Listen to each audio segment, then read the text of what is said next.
do not even, and it tells you about the unclean things like crabs and all the four-legged thing. You know, it goes as far as telling you what is unclean and all that. And then at some point in the New Testament, there's somewhere it just tells you that all those things are okay now for you to sort of have. Everything is now okay. You know, at some point they were not okay, at some point they are okay. So we have to think things through, consider things carefully. When we read his book, what are we reading? What are we seeing? Are we realizing the facts and the truth that we are meant to sort of have or believe in? Is God inspired in the right way? Sorry.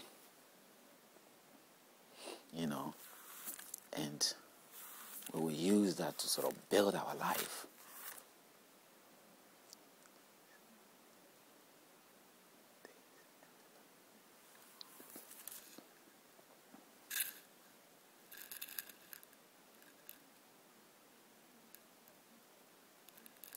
You shall not, Exodus 23, you shall not circulate a false report. Do not put your hand with the wicked to be an unrighteous witness. You shall not follow a crowd to do evil, nor shall you testify in a dispute so as to turn aside after many to report justice. You shall not show partiality to a poor man in his dispute if you meet your enemy's ox, his donkeys, and you know. And there are some advices from the book, the Bible, which tells you that, just gives you that confidence to define your enemy.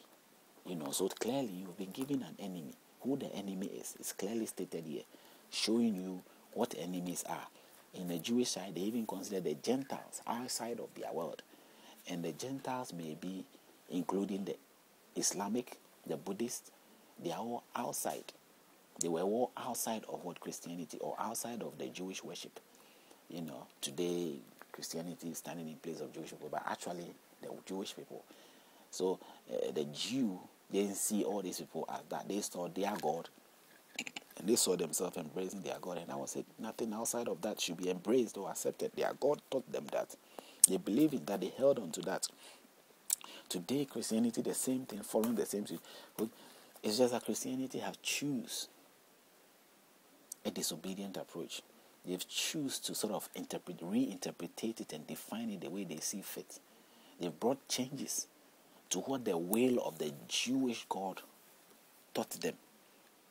How they were doing that, they were able to see. Because of what they were doing, that's why they were knowing more miracle things. They saw the presence of God. Now, because of this, they do something different. Where are we seeing the presence of God? Most of the beautiful works we see, we might say it is the hand of God, but not necessarily. It is the hand of men. Men have become creative. Man has liberated himself from the dominant, rule or control of a spirit or a divine God somewhere, and more concentrated on using the abilities they have. They are independent. They've set themselves independent from the faith or the belief of God, and they have set on to define their life. And that is what, as a result, we see the cars, we see so many improvements in man's life. But if we were to go to the old days of the religion and aside, those who are still hanging on to the old ways, you see their way of dressing, you still that they are still there, they are not progressing. They are all holding on. They try to change their old clothing, make it more nicer for you to, but they still live the old life. You go to the Muslim world, you see them cover their whole body. It is all that old way of dressing, old life, and they hang on to that. Anything different from that, they don't want that. You come to the Christian world, there are a few of that nature. The Western world, you go to Africa, you see the same thing. There is nothing that brings about encouraging them to progress into that level. They hold on to the old ways. Now, if you hold on to old things or old way of life, everything becomes old in that manner. You're not progressing in that way. You know.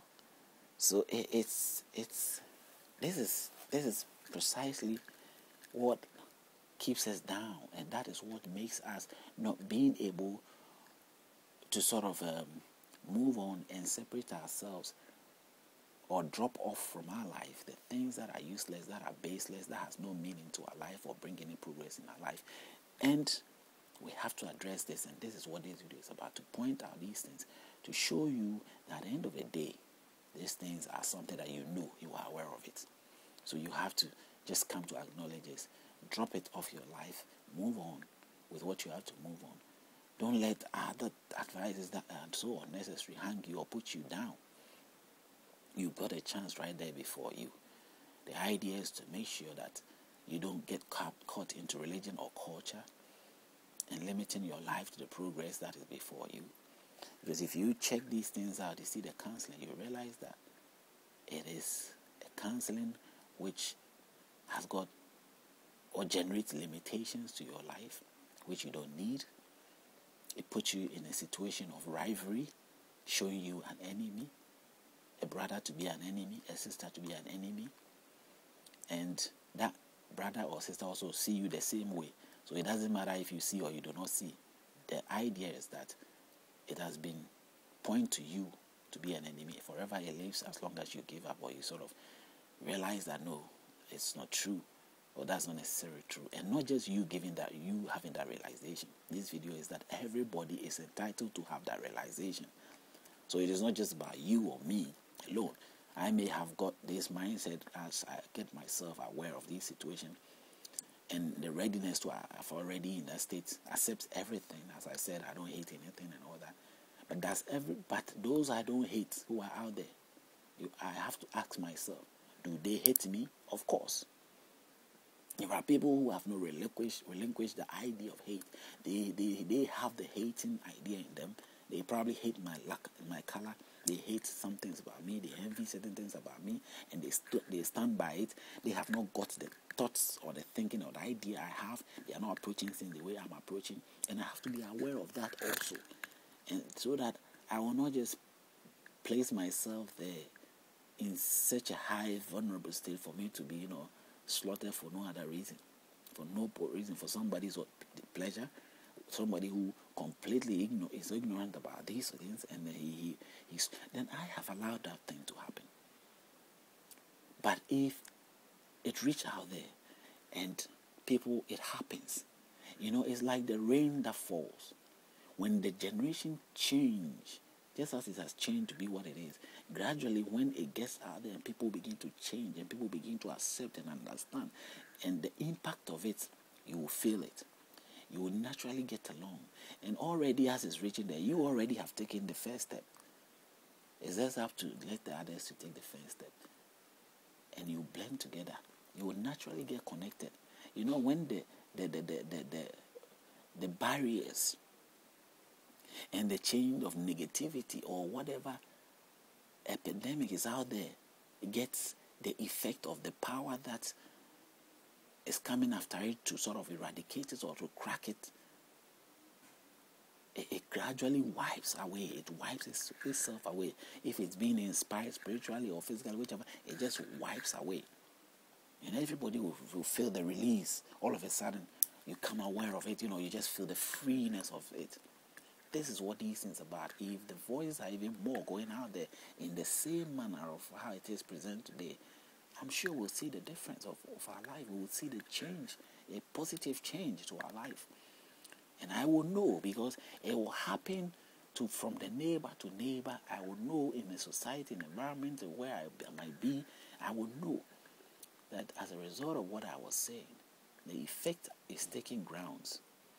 It's not people trying to sort of put some pretentious act to sort of make you feel as if, we've changed or we are not. We are talking about something real. People pretend to be what they are not all the time. That's not what this is about. We have to be smart. Even if it doesn't mean that you may react to the person, but the expression of people will tell. The change will come without knowing. They will not know that they've changed. You will not. You change. You feel you're changing, but it will naturally take its course. And that is the sign. That is the change. That is the real change that we look up to. That is the real change I look up to.